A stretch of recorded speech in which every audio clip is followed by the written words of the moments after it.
lấy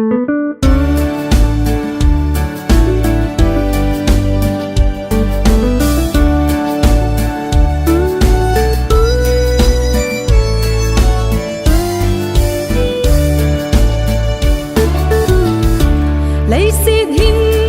khô hin mi phá dâu hi dông lệnh van vô ba ô cả hoi đinh đàn chu ô cả hoi đinh đàn chu mi hiểm cầm bao vin xây chín dâu thấy phố nghe ô cả hoi đinh đàn chu thô kít na chun cây cả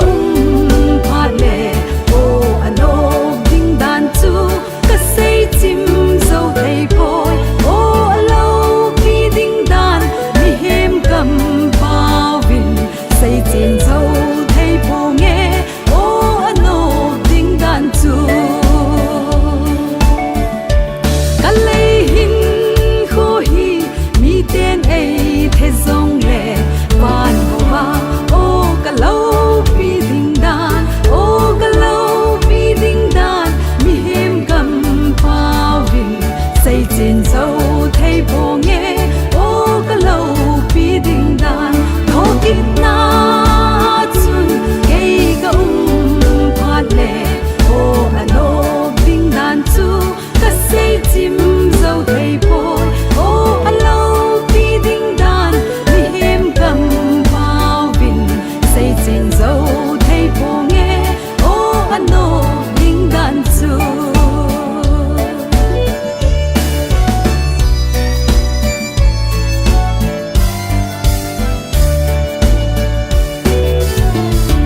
cả ngày chu thấy lâu dài ôn khô bi ở chu ki hiền na zong ki say ki lâu đi nít tin ấy nè mẹ chu gam run ding chu lấy xin hi cây ding in khen thấy na bầu a hi thô kít na chun cây cả